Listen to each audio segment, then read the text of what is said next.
started now? It's 1 past the hour. Okay, perfect. I'm really excited. My name is Gina Cooper Benjamin. My pronouns are she, her. I'm the Deputy Director of NDIA, and it is a dreary day here today in Massachusetts on Nipmuc land. Autumn is upon us. Nevertheless, I'm really excited to be here today with two of NDIA's close friends, Norma Fernandez and Dr. John Horrigan. I'll introduce them in a minute, but first I want to take care of some business. I want to welcome everyone to this webinar today. Thank you for being here with us. I'd like to ask everyone who's in attendance, please change your names to include your pronouns and the name of your organization. I'm going to invite everyone to use the chat to share more about themselves and the work they're doing in their communities. And lastly, I'm going to ask folks to put questions into the Q&A box. So we might not get to them right away, but we've scheduled some blocks of time to engage with questions throughout our conversation. Sound good? Dr. Horrigan and Norma, you ready? Ready. Got it. To get started, we have a poll question for you. We want to know who is in this virtual room with us. While you all answer that question, I'm going to share more about Digital Inclusion Week. So we have, oh, there goes the poll. Popped up on my screen too. Okay, so Digital Inclusion Week started as a day in 2016, but by 2017, we said we need more than a day for what we're trying to accomplish, and Digital Inclusion Week was born. Digital Inclusion Week is an annual week of awareness, recognition, and celebration. Organizations and individuals across the country host special events and campaigns to promote digital equity in their communities. You'll see a lot of activity on social media this week. This year's theme is turning our moment into movement, and we are all a part of that movement. Digital Inclusion Week started on Monday and it ends on Friday, so everyone has time to participate still. This week aims to raise awareness of solutions addressing home internet access, personal devices, local technology training, and support programs. Okay, so is the poll closing or closed yet?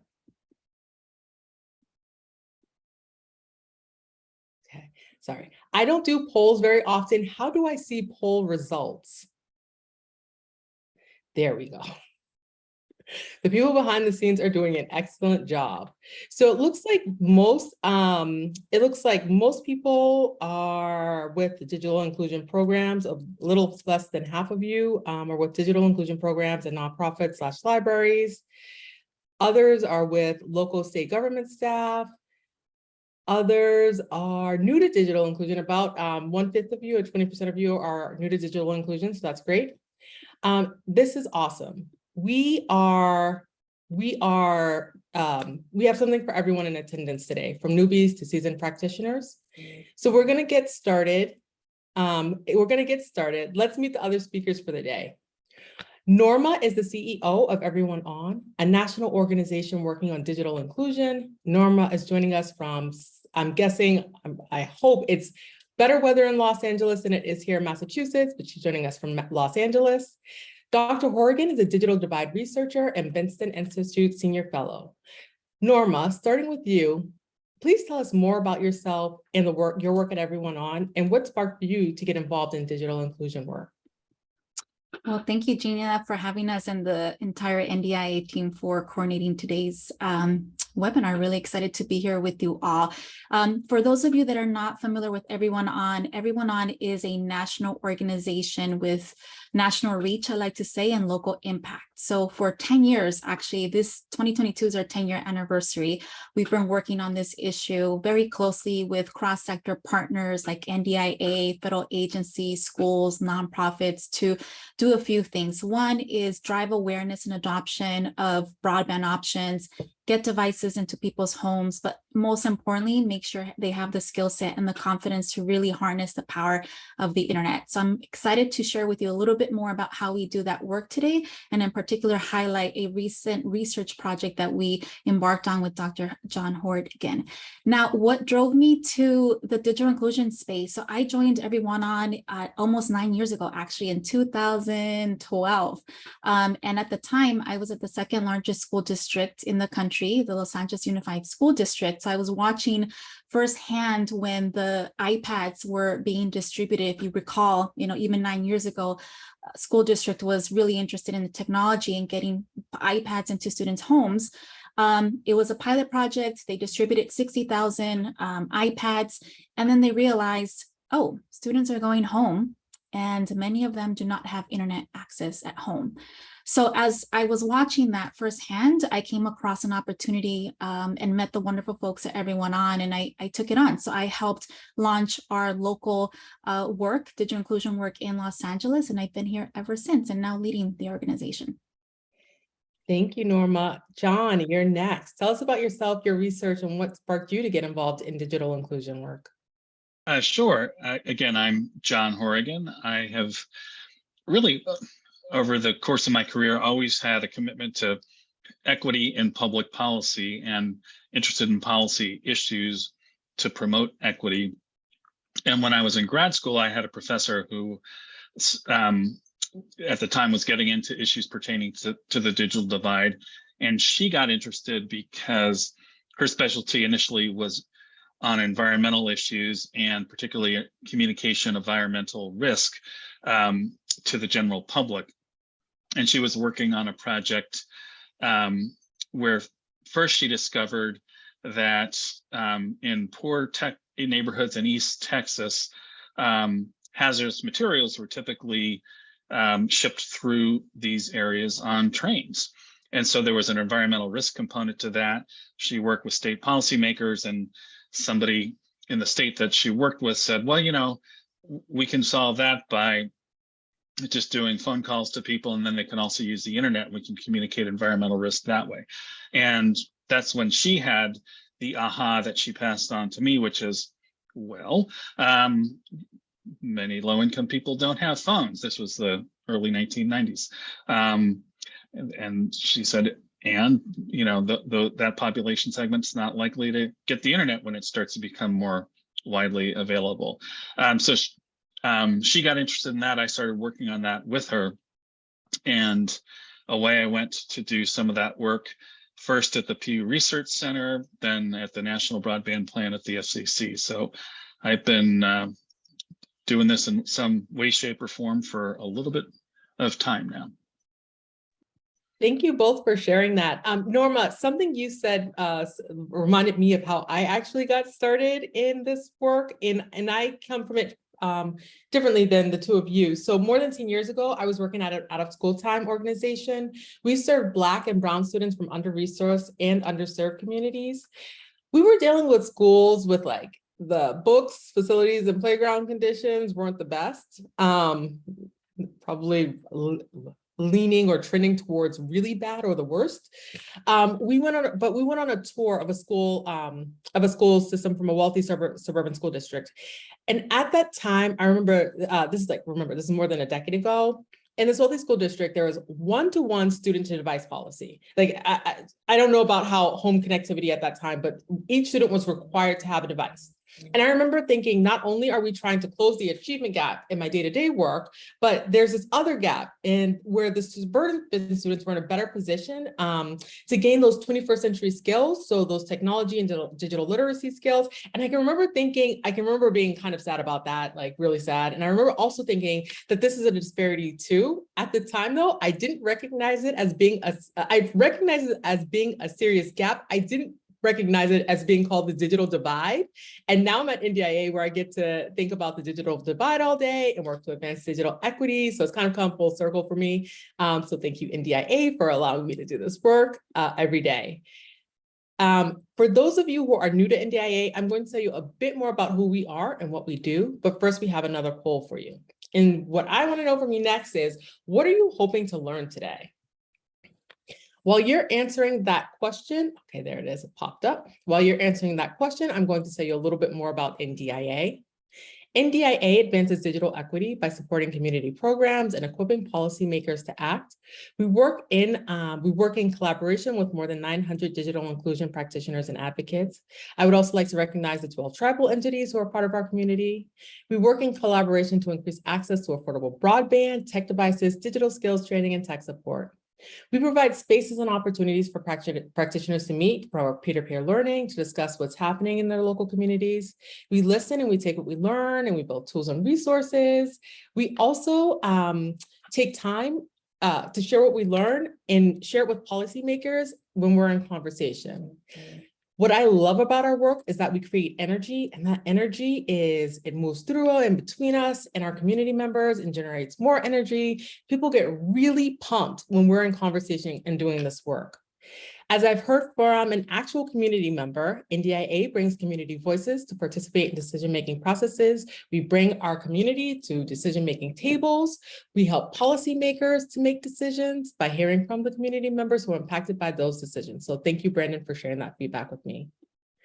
Okay, can we close the poll and see the results?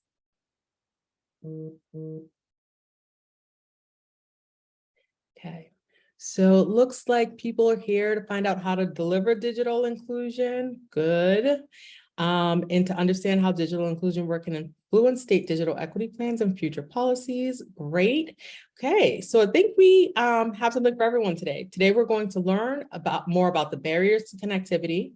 We're going to learn best practices for increasing enrollment in the Affordable Connectivity Program. We're going to learn about valuable resources and how to deliver digital inclusion activities and programs. And we may also have some laughs because we do work and have fun at the same time.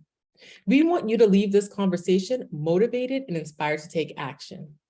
As Tabitha Brown says, let's get into it. Let's talk about the research. So I'm going to I think that we're going to transition slides now. We're going to talk about some research. So EveryoneOn, in partnership with Dr. John Horgan, conducted a national study during the pandemic to explore what are the consistent barriers to connectivity, device ownership, and access to digital skills training. The study surveyed households with annual income of $50K or less, and also included focus groups with underconnected and recently connected individuals. As a note, NDIA participated in that. So today, Norma and Dr. Horgan will present findings from the study. Are you ready? Yeah, it looks like I'm ready. So let me share my screen here. Can you all see that? Yeah, great. Thank you. All right, so let's jump in. Again, I'm Norma Fernandez at EveryoneOn. We're thrilled to be here with you all, especially during Digital Inclusion Week. And as I mentioned, we're also celebrating our 10-year anniversary. We're actually hosting an event in Los Angeles next week to really acknowledge and celebrate our work. And we couldn't think of a better way to spend Digital Inclusion Week than with our partners at NDIA to continue to talk about really crucial digital inclusion topic like the Affordable Connectivity Program, and specifically how to increase enrollment in what we know is currently an underused federally funded program. And as we all know, also the unprecedented Infrastructure Investment and Jobs Act, as well as the Affordable Connectivity Program, or ACP, really just provided a historic opportunity to create more inclusive and equitable approach to digital equity. And with many planning efforts underway, as well as funding efforts across the states, it's really critical that we continue to share research with you all, tools and best practices amongst this community to make sure that we're really driving large-scale broadband adoption in communities nationwide and really make that a reality. So today, Dr. John Horgan and I will discuss some results from a national research study that we undertook for a year, and how that findings we hope could help increase enrollment in the Affordable Connectivity Program. So as I mentioned, I want to share with you a little bit about EveryoneOn and how we do our work. For 10 years now, we've been driving awareness and adoption of low-cost internet service programs, now primarily ACP. We've been helping deliver devices to under-resourced communities, and we've also been delivering digital skills trainings in a number of ways, and really with the goal of not just getting these tools and resources into people's homes, but really with the intention of unlocking social and economic opportunities that we all know happens when we address the digital divide. And a little bit about how we work, if you're not already familiar with our organization, one of our main tools that we use to drive awareness and adoption of now ACP is what we call our Offer Locator tool. I invite you all to visit it. It's on our website, EveryoneOn.org. It's a really easy to use tool that anybody can use, from individuals to nonprofits, those supporting their clients in their respective communities. And through a search through a zip code and answering a couple of eligibility questions, we share with folks what options are available to them. Also, to drive adoption, we host in-person events now that it's a little safer to do so. So we go to cities across the country in partnership with nonprofits and public housing agencies, as an example, to really provide one-on-one support to families to help them sign up. We also do that through our Enrollment Assistance hotline, which is being staffed by our digital navigators. We have a couple that are bilingual, that are providing one-on-one support to families in 8 cities, in particular in Atlanta, the broader Bay Area, El Paso, Los Angeles, Memphis, Milwaukee, New York City, and San Diego. So if you operate in those cities and you need extra support with enrollment, please feel free to reach out to our hotline, share the information with the communities that you serve to get the word out. We also deliver digital skills training under what we call our Digital Skills Academy.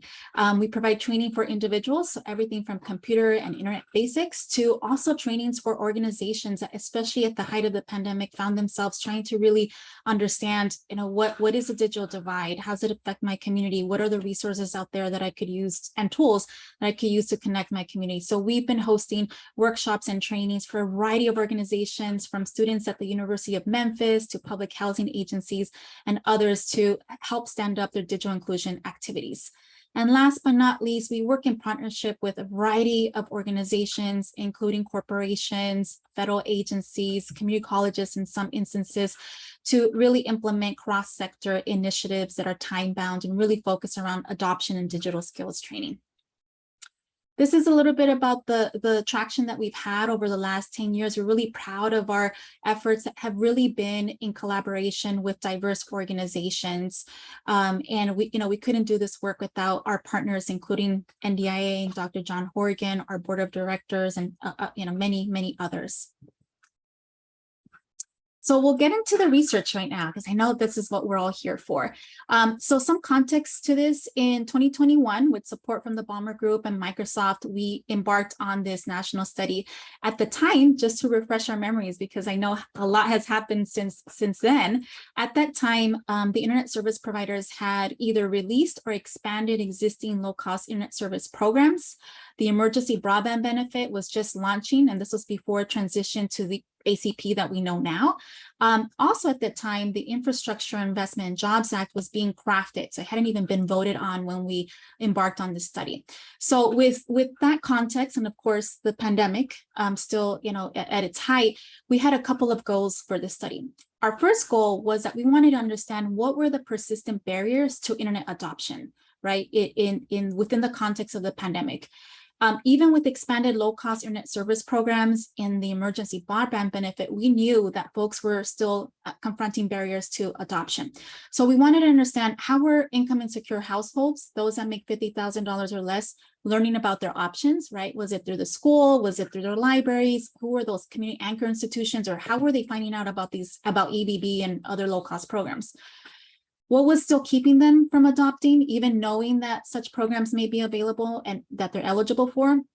And we also wanted to know, what role does digital literacy and digital skills play in adoption? Is there a correlation between people's digital skills levels and broadband adoption?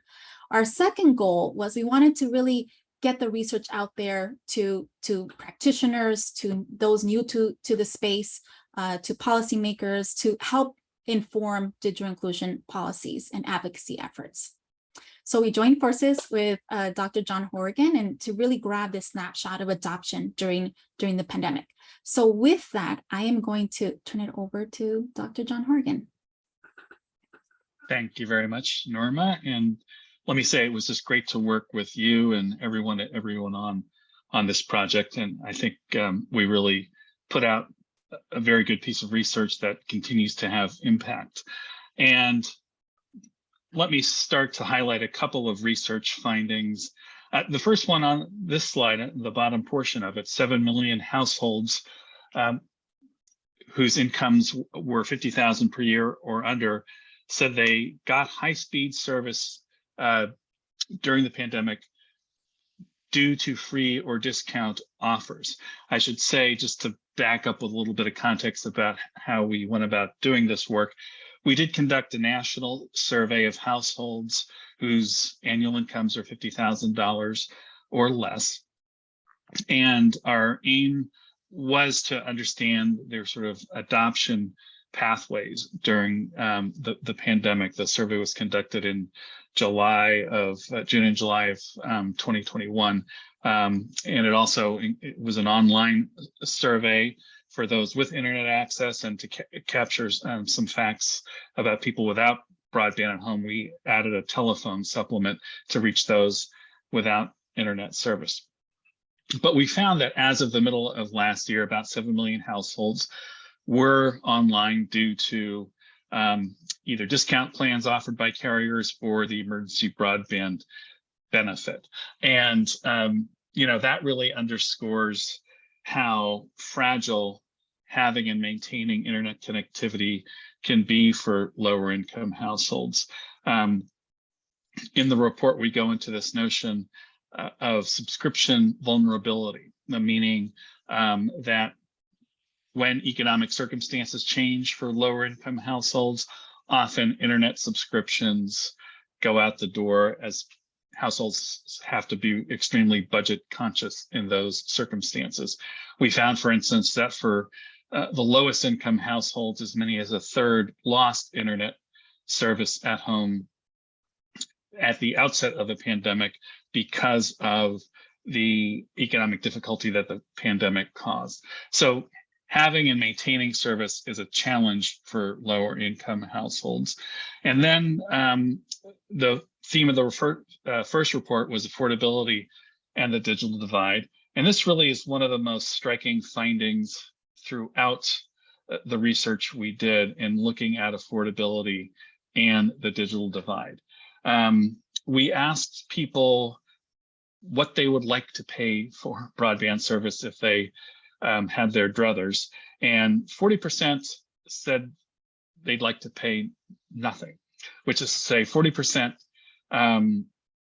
say they cannot afford or find it difficult to afford service at any price. So for many households, even though most of us think of as the internet as a necessity, for some lower income households, it is a luxury. They'd rather not have to pay anything for it due to their difficult financial circumstances. Nearly half said that their monthly internet bill is too difficult to fit into their monthly budget. And for those responses, those are people currently with service who responded to that question in the survey. And even though they had service, they made a choice to get service. Nearly half said it was difficult to afford service, which means these households were probably giving up something in order to keep and maintain internet service. Again, the next data point underscores this further. 62% said that they would require significant cost relief to have broadband at home. And so those data points pertain to the monthly fee that people have to pay for service. The other part of the equation is access to a computing device. And we found that 37% of households say that they cannot afford more than $100 for a computer.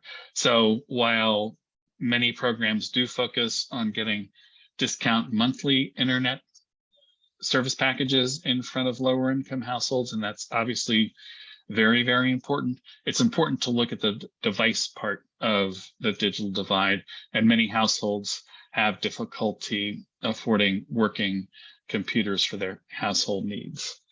Next slide, please. I think Norma might be the person advancing slides. The theme of the second report was digital skills and trust. Now, a long-standing debate in the digital divide space is the question, if you build it, will they come?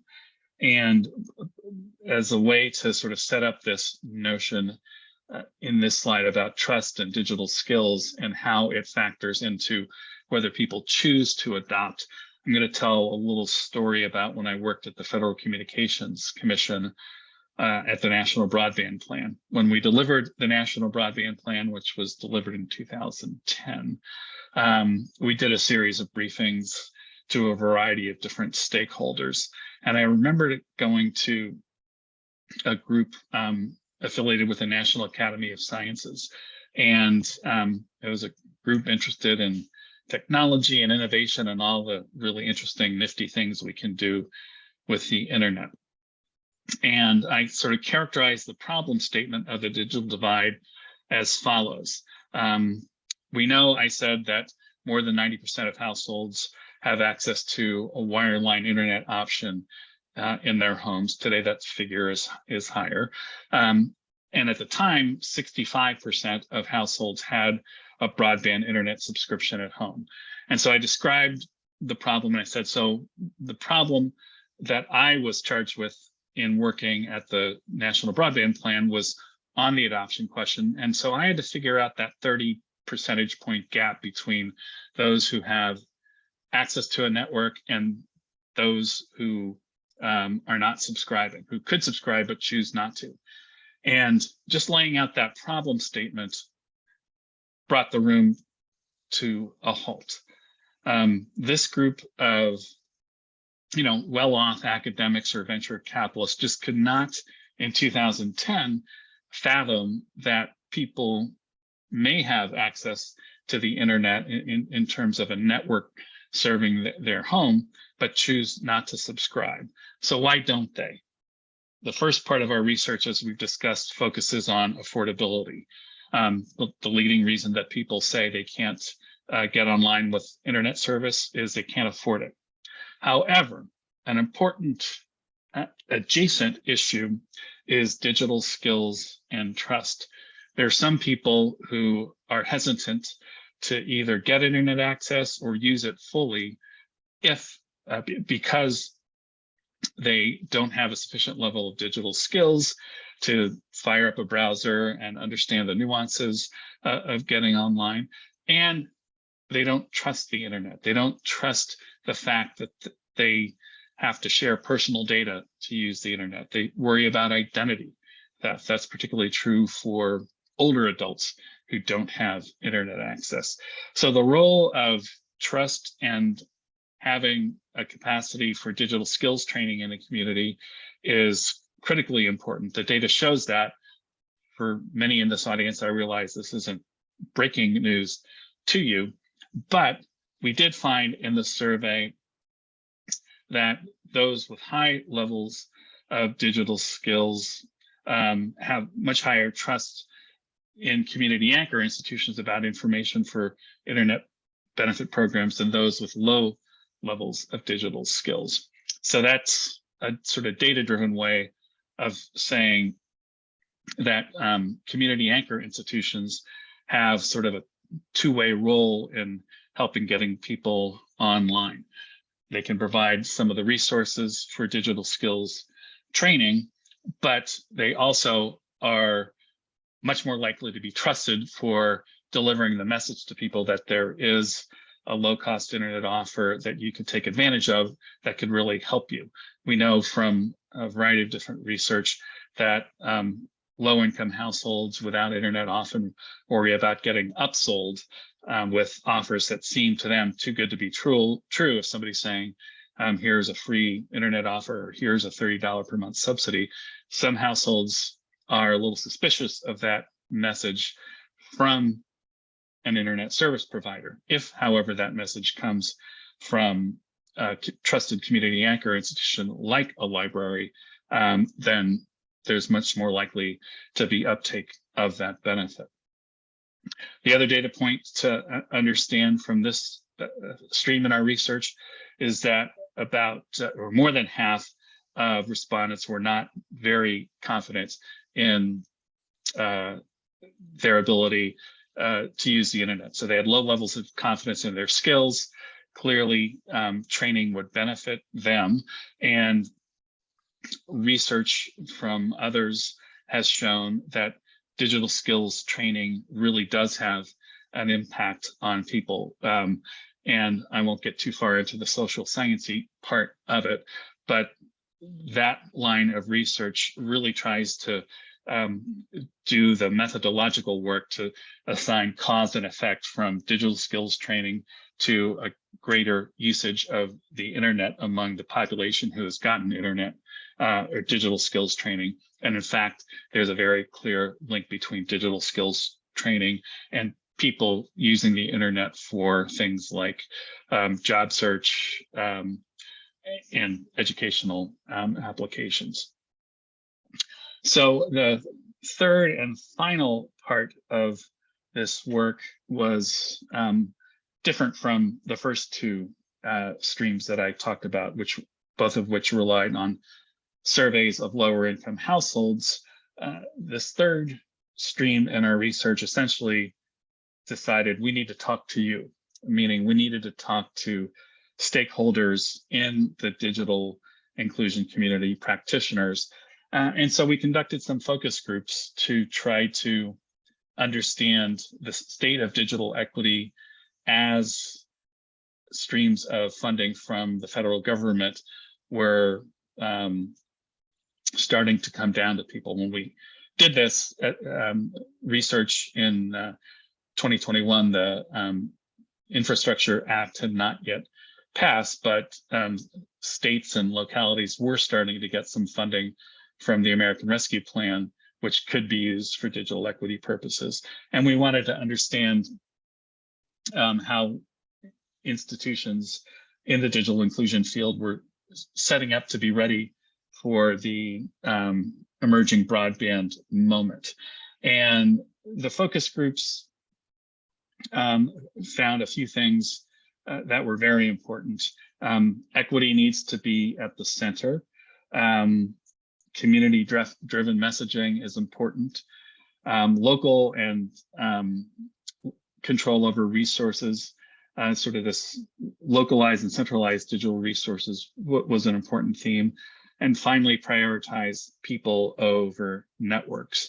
And, you know, one thing that someone said in the focus groups that really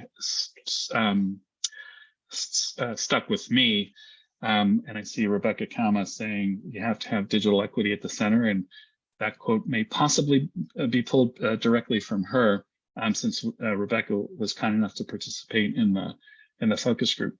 But one thing that came across in the discussions we had in the focus groups is the importance of not just local control, but also educating stakeholders on what digital equity is. I've been in this space for a while now, and if I've learned one thing is that it's important to continually educate stakeholders on what digital equity is all about. Remember, I had a teacher in grade school that would always say that repetition is the backbone of teaching. It is certainly the case for digital equity. And connected to that, we had a couple of stakeholders say that their experience has been that, particularly with lots of government funding coming into the space, that local decision makers, many of whom haven't really been plugged into this notion of the digital divide prior to the pandemic, they hear digital equity and they see fiber. That's the statement that really stuck with me, which is to say, when they first think about the digital divide based on what is likely to be sort of a thin amount of education on the issue, they think about networks. They think, wow, we're going to get faster networks everywhere, and that's going to lead to economic nirvana in my community. Now, I don't mean to discount the notion that fast networks can have positive impacts on a local economy and have other kinds of positive impacts, but it's not the only part of the digital divide equation. Connecting with people as finding number 4 says, prioritizing people over networks is crucially important. And in order to do that, you really have to build capacity at the local level, meaning not just educating local philanthropy, but really building capacity within local government and community anchor institutions to help address the digital equity issue with a people-centered focus. All this is to say that going forward, community engagement is going to be extremely important. And probably as I turn this back over to Norma shortly, I think a real takeaway from this for practitioners in this moment is that building capacity at the local level is going to be indispensable in order to make sure that the new stream of government funding helps the people that it's intended to help. That's one key takeaway. The second one, since I'm a data guy, is figure out a way to measure progress, because after these investments are spent, there will be stakeholders asking what the impacts were. And so measuring impacts from the start is very important. So with that, I will turn it back to Norma. Thank you. And thank you, John, for that summary of the findings. And I also can't overemphasize how important it was to, as part of the study, not just do the survey with over 2,000 households that we know were recently connected or underconnected, but also have the focus groups, and not just with the digital inclusion practitioners, but also with individuals, right, that we had recently also supported through EveryoneOn's Digital Skills Academy. So we did, I think, 3 focus groups with folks across multiple cities. And it was super important to also hear from them and add color and obviously their diverse voices and perspectives to the research, and really pull from there these critical findings that John shared with you. John, I think we had also talked about or wanted to spend a little time, and forgive my share screening skills. My mouse is super sensitive, and I know I jumped ahead to a couple of slides, but we also wanted to spend a little, maybe a minute or two, thinking about how the research could help inform ACP enrollments, right? So how do we think about your research findings helping inform organizations and also local and state government folks in thinking about awareness and adoption through ACP? Yeah, thanks for reminding me about that. Clearly, there's a role for outreach in order to increase ACP uptake. The survey showed that large numbers of eligible households or households likely to be eligible hadn't heard of, at the time, the emergency broadband benefit. And anecdotally, since then, I think we've all heard a lot about how there are significant numbers of eligible households who are just unaware of the benefit. Some work I've done since then has tried to dig into ACP enrollment data and what that tells us about strategies for increasing enrollment. And the data does indicate that outreach has a positive impact on uptake. So for instance, if you look at all the data from ACP at the zip code level, which is how they provide it to you, you can do some analysis that helps understand how different communities are performing with respect to ACP enrollment. Are they enrolling more eligible households than might be expected? And when you start to do that sort of analysis, you see that places where there has been outreach conducted have better performance when it comes to ACP enrollment. Places that have significant amounts of community capacity from anchors have a higher rate of ACP enrollment. Areas where there are public library branches have higher levels of ACP performance. So building those partnerships and investing at the community level in outreach really can make a difference with ACP uptake. Thank you, John. And I think at this point, we're going to turn it back over to Gina. We'll stop sharing my screens. Okay, I'm back. Thank you, Dr. Horgan and Norma. Dr. Horgan, I want to uplift two things you talked about. So one of them was this idea, this term subscription vulnerability. I have never heard that term before. I don't know if you made it up, but I love that you brought it up here, so that the budget conscious households, how the impact of even a slight shift in income or no income will have people balancing where their resources go. So that's great. And then the part you mentions about partnerships. So, this is about people. This is about the power of people, the inertia they create to enact real systemic change. I just want to make sure that gets uplifted too. So vulnerable community members are deserving of the same access and opportunity as others, and under-resourced communities are worthy of the same investments as others.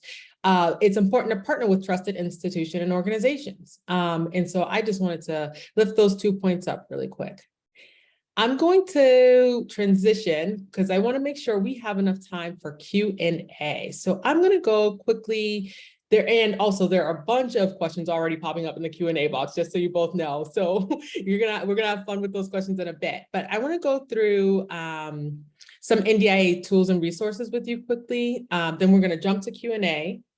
First, I want to thank Pamela, Yvette, and Amanda, who are behind the scenes and at the top of my faves list right now for helping out today, because they're making sure all of this runs smoothly. They'll be popping links into the chat as I go through NDIA resources. So be sure to open a few extra tabs so that you can copy and paste those URLs as we go along. We're turning our moment into movement. This Digital Inclusion Week, we want to help you get there to advance your digital inclusion work, to work with the coalition in your community, to inform and influence your state's digital equity plan.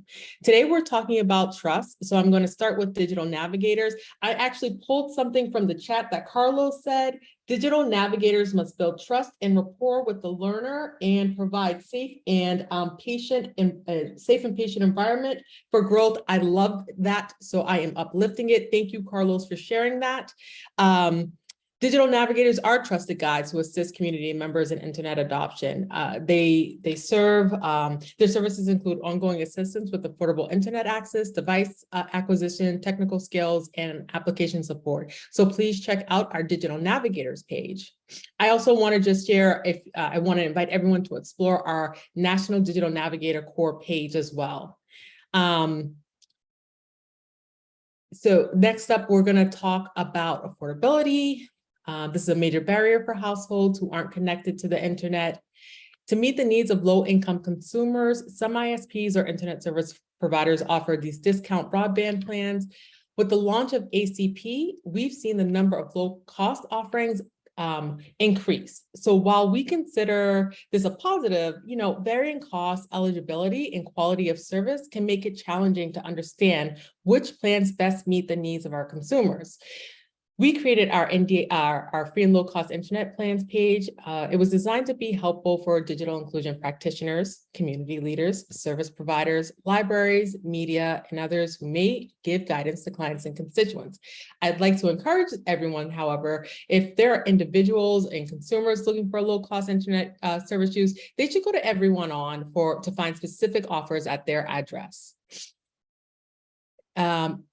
Next up, I'm curious, sorry if this feels a little rushed. I really want to make sure we have some time for all these great questions though. I'm curious, who has heard of a digital inclusion coalition or is part of one? Let us know in the chat.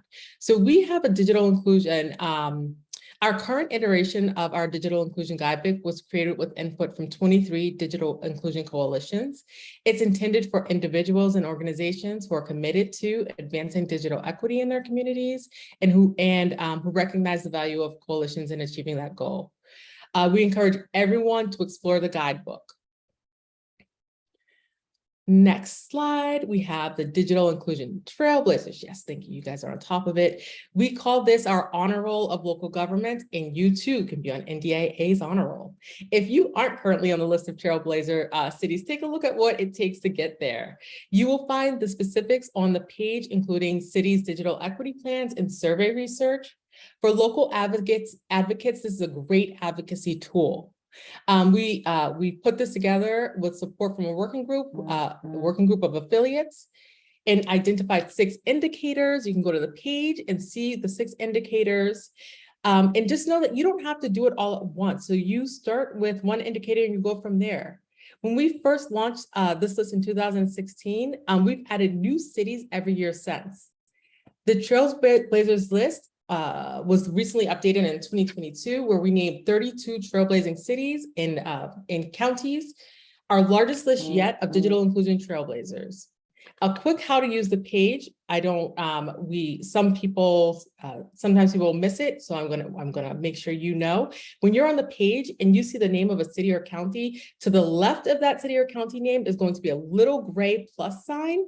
Please click the plus sign on the table to reveal individual trailblazer resources. It's like a drop-down box, essentially. Next up is the State Digital Equity Scorecard. This shows the extent to which states are addressing digital equity. We created it in partnership with Microsoft and the National Skills Coalition. The interactive map gives insight into state efforts and the link between unemployment, digital skills, and economic opportunities. One major finding is that 6.9 million of today's 9.8 million job openings require digital skills. This is huge. The scorecard is designed as a valuable resource for policymakers, workforce systems, advocates, and practitioners. After my team pops the link to the scorecard in the chat, you should take a look and share something you learned from that scorecard about your state in the chat. Also, we're working really hard on the Infrastructure Investment and Jobs Act, or IIJA. If you haven't heard of it, that's $65 billion that's being invested to advance digital equity, with specifically $2.75 billion in the Digital Equity Act. I'm going to say that again. That's $2.75 billion, not million, billion in the Digital Equity Act. This money is years in the making, pre-pandemic advocacy and on-the-ground hard work. This is a critical time for us to be involved and make sure that money is invested in the best way possible for each community. All 56 states and territories and over 450 tribes have started the initial process to utilize this funding. And the NDIA team is here to read those policies and the NOFOs and the rules that are coming out. So you don't have to, don't tell my team that I said that, but please visit the page for our analysis of the IIJA. Next up, we're going to talk about the startup manual. So the Digital Inclusion Startup Manual version 2 was created in community with Chicago Connected and other community-based organizations. It's here to help you get started for the first time or expand your digital inclusion work. This work might take place within a community-based organization, a library, a housing authority, a local government, or other community location. This guide is built from experience. Public and nonprofit leaders have created practical hands-on digital inclusion programs in communities, such as digital skills training centers, public computer labs, nonprofit computer refurbishing. Some of these programs have served their neighbors since the 1990s. Others have just started recently. Learning from NDIA's affiliates, this guidebook shares strategies and recommendations from digital inclusion programs around the country. We're really excited to be on the brink of releasing an updated startup manual. Please join our community and look out for it in the coming months. Next up, I'm going to invite you all. We shared the links with you, and we also invite you to join us. It is free to join as an affiliate or a friend. When you join us, you can learn more about the peer-to-peer networking that I mentioned earlier. So this includes net inclusion, community calls, working groups, and a robust listserv. Affiliates are nonprofits, government offices, or tribal entities. We've also launched new opportunities for companies to join the community as corporate supporters. Lastly, and most excitingly, registration is open for Net Inclusion 2023. We are enthusiastically planning to bring you a world-class experience at Net Inclusion 2023 in San Antonio, Texas. You are not going to want to miss this conference. As a bonus, you'll get to meet Dr. Horrigan and Norma in person and pick their brains. Neither of them have actually told me that they'll be there, so I'm keeping my fingers crossed that you won't make me break my promise to you. Okay, don't forget to go to our website and join us. Find a tool, use it as is or customize it. It's yours. Nothing on our site is behind a paywall. Please just credit us if you're using the materials that you find on the site. And so I'm going to open up the Q&A. We've covered all the things. At the top of the call, I said that you leave motivated and ready to take action. While we're transitioning to Q&A, let us know the action you plan to take in your community in the chat. Pamela, you're gonna, Yes. thank you. Thank you so much, Gina, and thank you everybody for putting a lot of really great questions in the chat. So I'll just go from chronological order. All right, so we have James Davis. Actually, no, we had a question earlier than that. I'm curious to know if respondents ask about the long-term solution once ACP runs out. Seeing that affordability is a top reason for adoption, do you see programs and vouchers as long-term solution to address affordability? I mean, I will just say that the research shows that it will be a long-term need to have these programs. And that goes to some of the survey findings on, close to half of lower income households saying it's difficult to afford service. And the $30 per month subsidy under ACP helps, but if it goes away, you're going to have households falling offline because they can't afford it. And the research clearly shows that there are large chunks of the lower income population who really need a service price close to zero in order to stay online. Awesome, thank you. The next question that we have is from Jay Davis. So how does the lack of infrastructure play a part in access based on your survey? Some rural areas lack good connectivity. I mean, it's definitely the case when you ask people why they don't have service, that some say they don't subscribe because they don't either have any access at all or don't have very good access. So the access is poor enough so that they choose not to get service. That's probably on the order of 7% of all not online people not subscribing because infrastructure is inadequate. In rural areas, that figure is higher, but we find on the whole that those without access are not online because they can't afford it or because they don't have the digital skills. So infrastructure is a tertiary or even lower ranked reason that people cite for not having service. It's not to say that we shouldn't worry about infrastructure and quality of service, but the subscription decision tends to revolve more around affordability than lack of infrastructure. Awesome. The next question we have will go to Gina or Norma. What does operationalizing, centering equity look like in practice? Yeah, I could tell you from the EveryoneOn perspective, this is really important to us. And we think about approaching this in a number of ways, and it's certainly not exhaustive of things we're doing or could be doing more of.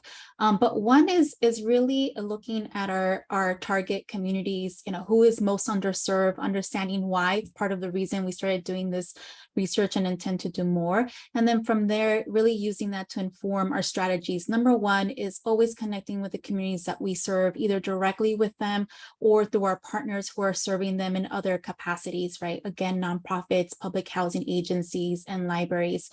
One of the reasons why we wanted to include vulnerable communities in the survey was to really shed light, right, on these persistent barriers. So again, it's really important for us to have those folks at the table and get their perspectives. Also, another strategy is making sure that any training that we deliver, collateral, information, and resources are in as many languages that are as possible for the communities that we're serving. I think that's really critical, right? Like we can't just put out English only content. It has to, especially our trainings. So we do deliver our trainings in multiple languages based on the communities that we're serving. And of course, there are other things. I think it's also important to work closely with organizations that are led by also, those BIPOC community leaders is important as we think about our broader strategy. I'm with Norma. So I think it's important to partner with trusted institutions and organizations that come to kind of two examples that come to mind are the Black Churches for Digital Equity. Only 71% of Black families have internet access at home. So Dr. Fallon Wilson leads Black Churches for Digital Equity with MMTC. Partnering with these Black churches, those trusted community partners, they just work with Black churches across 34 cities for an ACP National Enrollment Day. That's how you enact change in your community and center equity. I attended an Internet for All event hosted by OMBI, that's sorry for all the letters, Office of Minority Broadband Initiatives, I believe, could have that wrong, sorry. At NTIA, they are working to connect minority communities by building capacity at HBCUs, MSIs, and TCUs. These are trusted institutions. That's how you enact change in your community. So partnerships are key. We're talking about a lot about learning opportunities. We're talking about changing health outcomes. We're talking about economic opportunities. We're talking about real digital equity advancement right now. We don't want anyone left behind with the amazing opportunities in front of us.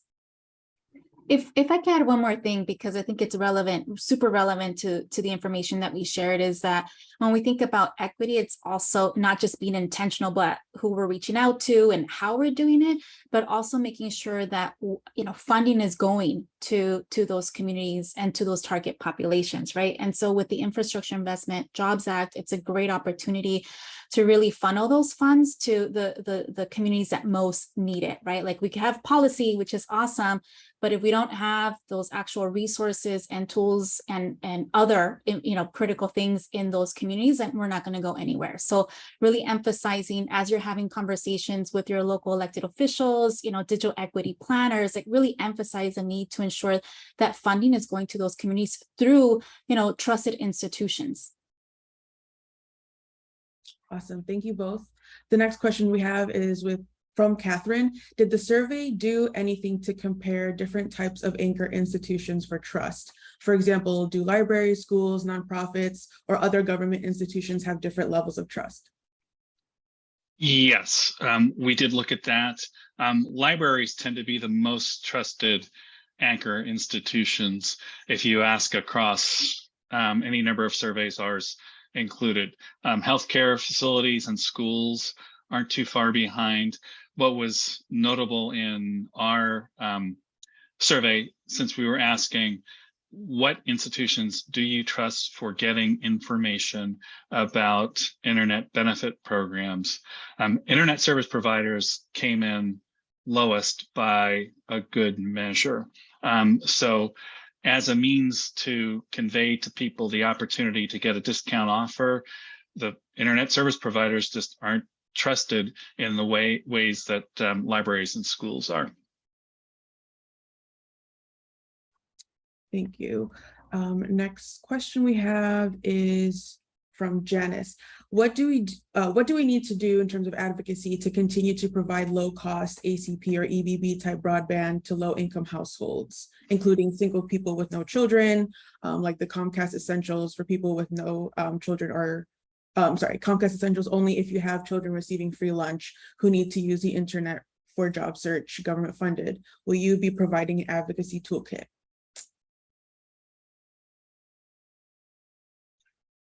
I mean, I'll say one thing quickly and jump in, please, Gina or Norma. You know, the data helps, and I love data, but part of what the BEAD process requires is community engagement on the issue of digital equity. So using that as a means to convey to stakeholders that a program such as ACP is going to be needed going forward beyond the expiration of the $14.2 billion would be a good place to start. Really use that community engagement process as a way to underscore the importance of ACP for keeping people online. I agree with you, John, and I don't have a response, but I do want to do a quick time check. We're at 2:59, and I think this is over at 3. So I know that we're going to lose people. I can stay on longer. I don't know about your time, sorry, Dr. Horrigan and Norma, but before we lose too many folks, I want to say thank you all for being with us today. And I want to remind people, it is still Digital Inclusion Week. There's still time to participate. Happy Digital Inclusion Week. You know, we can still go through the questions, but I just wanted to thank everyone before too many people hopped off the call. I mean, I can stick around if need Yeah. be. Yeah. Awesome, perfect. Thank you, everybody, for those who have to hop off. Thank you, Dr. Horgan and Norma, for willing to stay on because we have a lot of really good questions. All right, so the next question we have is, are youth serving organizations like the Y or Boys and Girls Clubs and other after-school program providers playing a role as community anchor institutions offering digital skills training? I could say from our experience working with a few of these types of organizations, the answer is absolutely yes, right? For many organizations, it might be their first time that they're delving into this work. So it is taking, I think, a minute to just really understand the landscape. What are the implications? But most importantly, what are those best practices that they could employ to get the word out around ACP? As we heard in the chat, which has also been our experience at EveryoneOn, as we're doing our outreach to diverse organizations, many still don't know that ACP is out there, right? So there is an educational component there just for organizations to know that it's available, how to get, and also to explain all the nuances and challenges that come with ACP, as we all know, right? So absolutely, those are the type of organizations that we should be engaging more. And I think, the webinars that NDIA has been doing on a monthly basis is a great start to really introduce folks to the issue, but also the tools and the resources.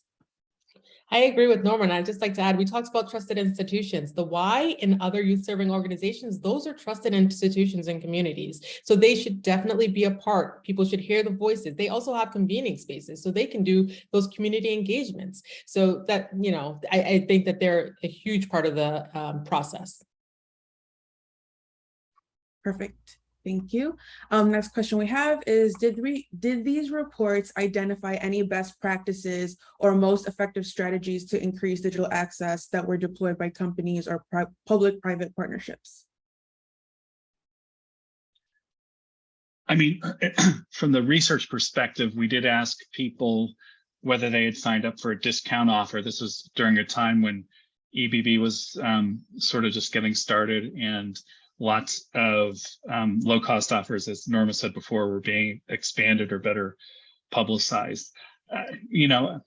My experience in sort of being around this space for a while, and this is not grounded necessarily in research, is that when the private sector partners with community anchor institutions, results can be quite effective. If the private sector just decides to sort of hang out a shingle and put up some ads and say, hey, $10 a month internet, that's not going to really foster uptake. What's going to foster uptake is those private sector initiatives partnering and investing in, for outreach purposes, the community institutions to get the word out in a way that's going to be trusted by the eligible population. If I could add something here from our experience, again, is that absolutely we want to identify private, public, nonprofit sector partnerships. I'll point to Connect Home USA, which is a program out of the U.S. Department of Housing and Urban Development that EveryoneOn was a part of, and it really took federal agency, a nonprofit like ours that was focused on digital inclusion and bringing together, telecom agencies, education-based organizations like the College Board, ABC Kids, and others to really package, if you will, all the critical tools, the connectivity, the devices, and the educational content, in this case, to deliver services to public housing aging communities. I think the other part of this is, as we're all having conversations with potential partners and sponsors, is really also thinking beyond the connectivity and device components. Obviously, those we need to lead with that. We need those tools in people's homes, but let's not forget about the digital skilling side. I think as we're having conversations with partners, they tend to again focus on the tools, which absolutely again we need, but we can't forget we also need to ensure that folks are prepared with the skills and the confidence needed to really leverage those tools once they're at home. So we really need to be talking about this as an entire package versus just thinking about this in silos. Okay, great. The next question that we have is, what metrics are being used to measure the impact of digital equity? What data do the investors want to see? They want to see outcomes data. They want to see whether investments in connectivity and digital skills have helped kids' grades, help people get access to jobs and economic opportunities. So there are ways to build in that kind of assessment from the get-go on these programs. And I think it's important to do, but it is something that social scientists do know how to do. And it really does, I think, the two strongest legs on the stool are economic opportunity, jobs, and education. Awesome. Our next question is, how do you wait, no, I've already asked that, excuse me. So, all right, the next question we have is from Alonso. Should we, as digital inclusion practitioners, be wary of ICE practices to obtain consumer information for deportation and use that knowledge to not steer undocumented immigrants into using this resource?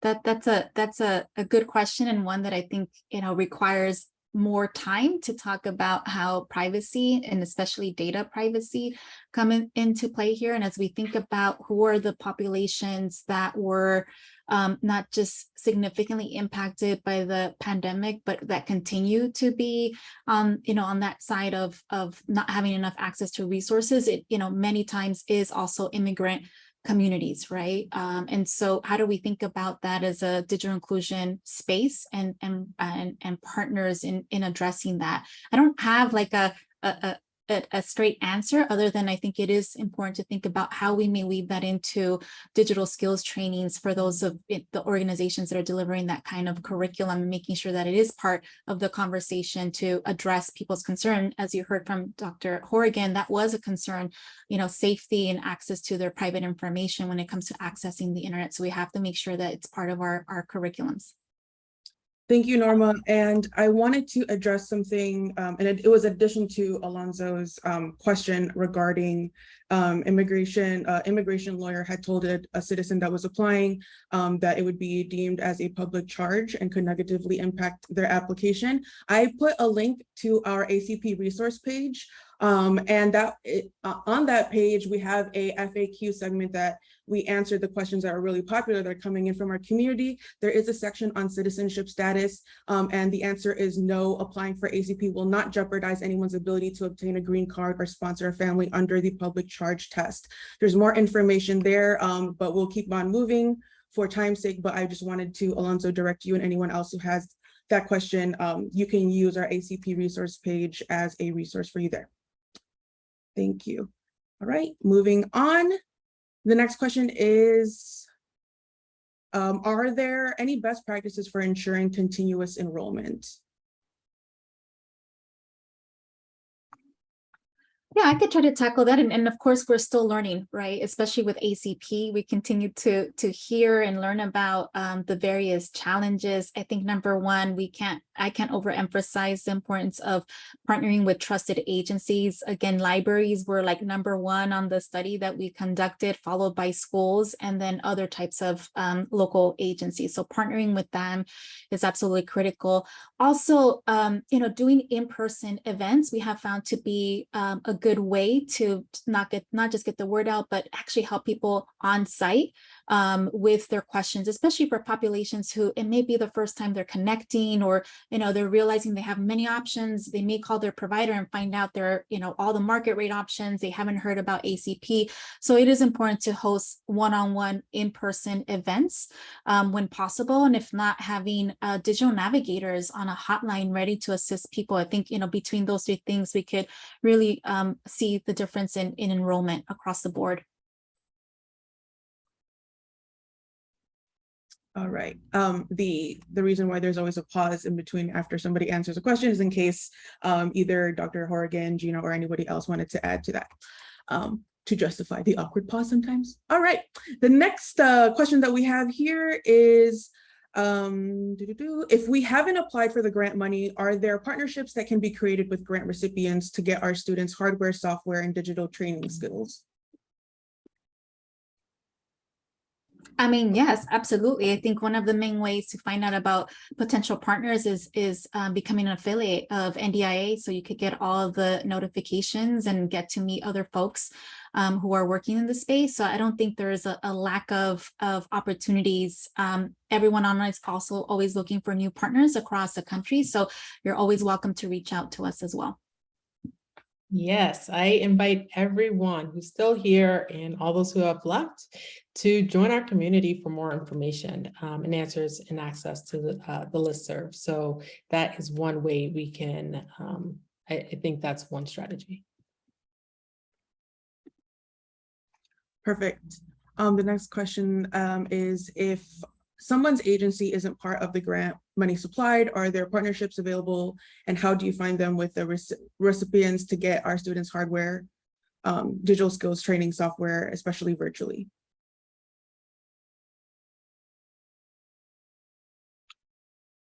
I mean, I would just think school districts would be a good place to turn to, since, and I'll be quick and let Norma chime in.